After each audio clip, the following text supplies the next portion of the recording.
Assalamualaikum warahmatullahi wabarakatuh. Halo, apa kabar anak-anakku hebat kelas 3? Mana semangatmu? Ini semangatku. Anak-anak, kalian masih tetap semangat dalam belajar kan? Hari ini kita akan belajar pada tema 2, menyayangi tumbuhan dan hewan, subtema 3, menyayangi tumbuhan, pembelajaran 1 dan 2.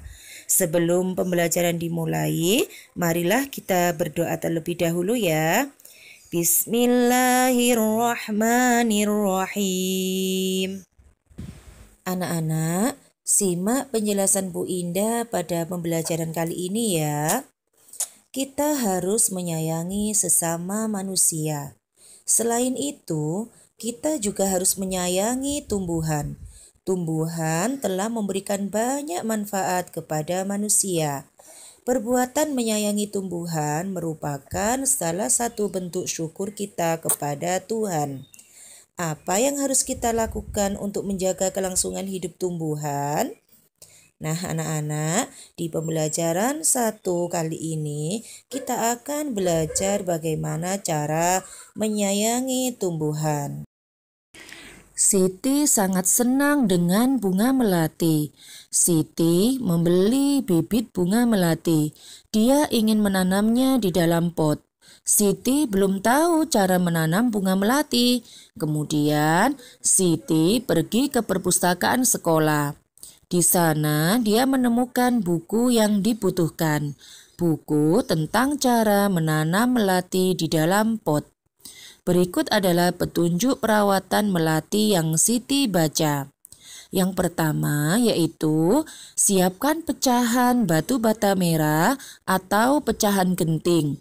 Kemudian susun di dasar pot seperti yang ada pada gambar berikut.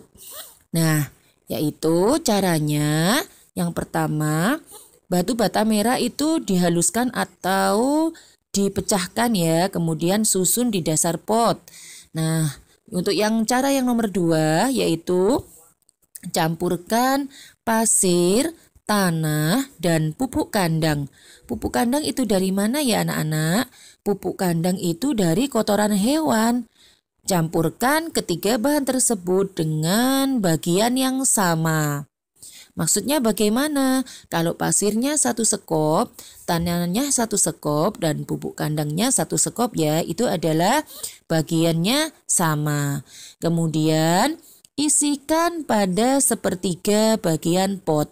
Letakkan di atas lapisan pecahan batu bata merah atau genting. Jadi setelah menyusun pecahan batu bata merah, kemudian isikan 3 bahan tersebut hanya sepertiga bagian potnya. Anak-anak bisa melihat gambar yang ada di video Bu Indah berikut ini. Untuk langkah berikutnya yaitu masukkan bibit melati. Sisakan media lama yang masih menempel. Tujuannya agar tanaman dapat beradaptasi dengan media baru. Maksudnya adalah ketika anak-anak membeli bibit tanaman, pastikan ada tanah yang masih menempel. Nah, tanah itu jangan dihilangkan semuanya, tapi sertakan untuk ditanam. Berikutnya, tambahkan campuran pasir, tanah, dan pupuk kandang. Jangan isi pot sampai penuh. Sisakan 2 cm dari bibir pot untuk memudahkan penyiraman. Berarti ini seperti langkah yang nomor 2 tadi ya. Buatlah campuran dari 3 bahan yaitu pasir, tanah, dan pupuk kandang. Kemudian letakkan campuran itu di atas tanaman yang sudah dimasukkan ke dalam pot. Namun jangan sampai diisi penuh. Sisakan 2 cm untuk memudahkan penyiraman supaya ketika disiram, tanah yang ada di dalam pot itu tidak keluar dari potnya. Kemudian, pastikan tanaman dapat berdiri kokoh. Siram tanaman dengan air secukupnya. Bersihkan bagian luar pot dari kotoran dan letakkan pot di tempat yang diinginkan.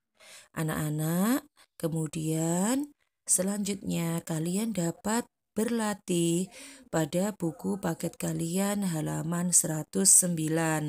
Berilah tanda centang di dalam kotak bila kalimat-kalimat tersebut sesuai dengan petunjuk perawatan tanaman melati.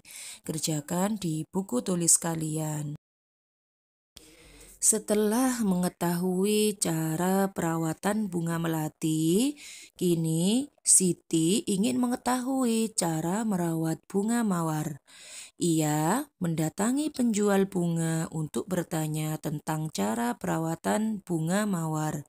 Jika kita ingin mengetahui perawatan suatu tanaman, kita harus bertanya kepada orang yang memahaminya.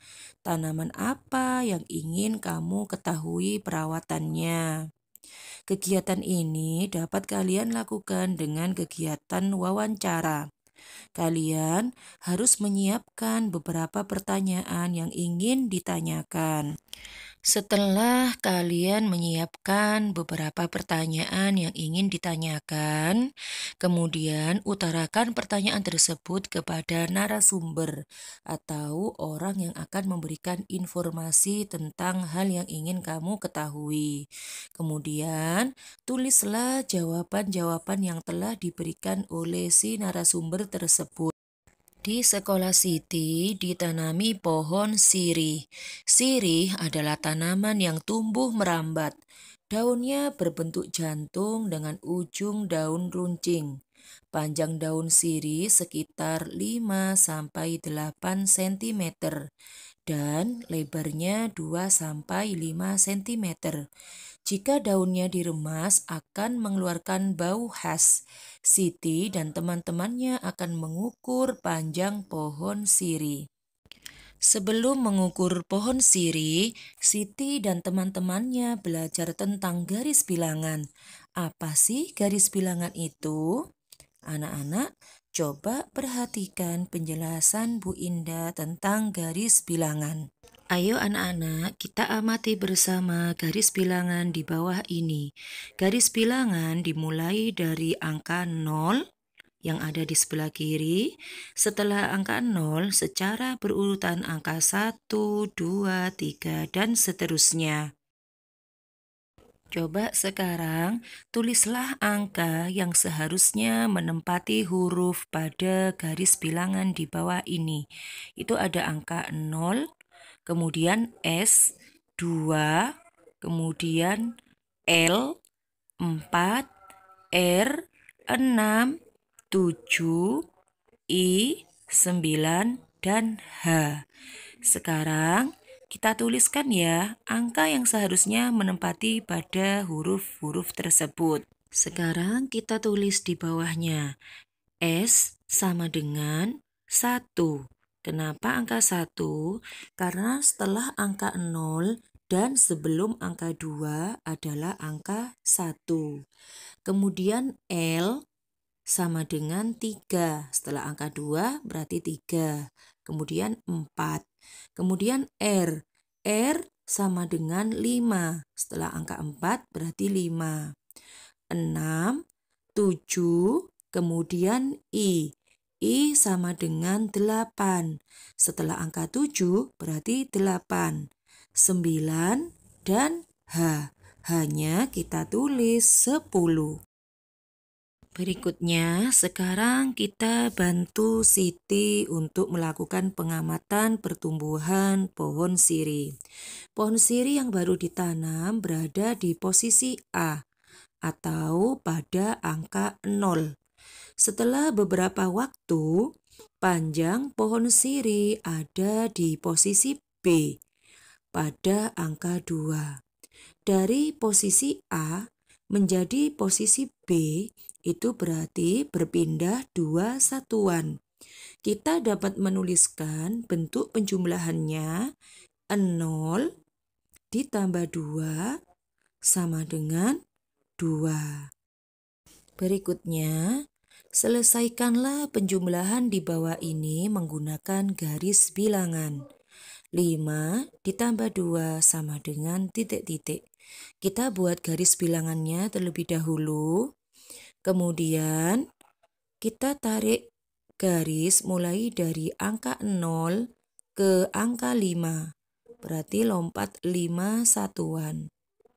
Kemudian ditambah 2.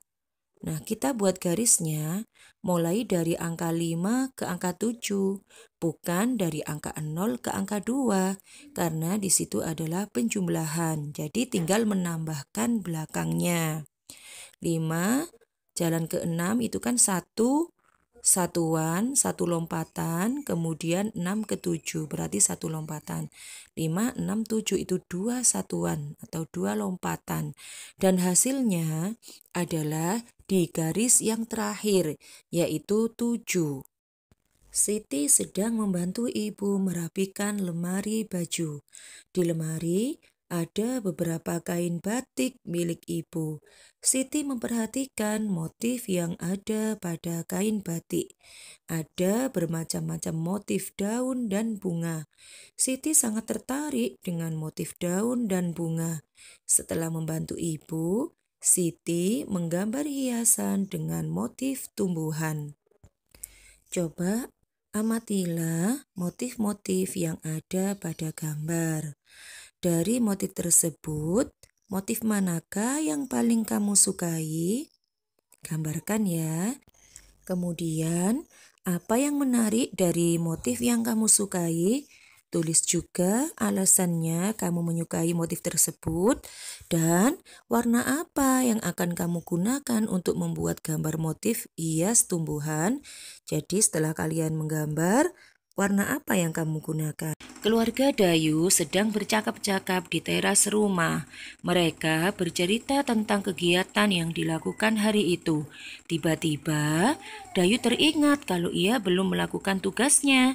Tugas Dayu setiap hari adalah menyiram tanaman di halaman rumah. Setiap anggota keluarga mempunyai kewajiban dan hak masing-masing.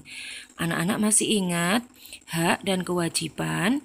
Hak adalah segala sesuatu yang kita terima dan kewajiban adalah segala sesuatu yang kita lakukan. Jadi, sebelum kita mendapatkan hak, kita harus melakukan kewajiban kita terlebih dahulu. Kewajiban dan hak itu tergantung dari perannya di dalam keluarga. Di dalam keluarga ada ayah, ibu, dan anak. Kewajiban ayah adalah melindungi anggota keluarga dan mencari nafkah. Kemudian, kewajiban ibu adalah merawat anak-anak dan mengurus rumah tangga. Kewajiban anak yaitu menghormati orang tua dan belajar dengan tekun. Kewajiban anak juga termasuk tugas-tugas yang harus dilakukannya di rumah. Contohnya, kewajiban Dayu yaitu menyiram tanaman. Kemudian, hak orang tua itu apa? Yaitu mendapatkan penghormatan dari anak. Dengan cara bagaimana? Anak-anak harus mematuhi apa yang dinasihatkan oleh orang tua. Kemudian, hak anak adalah mendapatkan kasih sayang dari orang tuanya, mendapatkan pendidikan, mendapatkan perlindungan, mendapatkan makanan, serta pakaian. Itu adalah hak-hak yang harus didapatkan anak dari orang tuanya. Anak-anak, banyak sekali hak yang kalian dapatkan dari orang tua kalian. Untuk itu, kalian harus tetap selalu menyayangi dan menghormati orang tua. Anak-anak, coba sekarang perhatikan gambar berikut ini. Kemudian kalian jelaskan mulai dari gambar 1 hingga gambar 6. Jelaskan sesuai bacaan percakapan yang ada pada buku paket halaman 120 dan 121. Kerjakan di buku tulis kalian. Anak-anak, demikianlah pembelajaran kita hari ini. Terima kasih untuk anak-anak yang sudah menyimak penjelasan Bu Indah di video hari ini. Semoga apa yang Bu Indah sampaikan bermanfaat untuk kalian semua. Marilah kita tutup pembelajaran hari ini dengan bacaan hamdalah. Alhamdulillahirabbil alamin.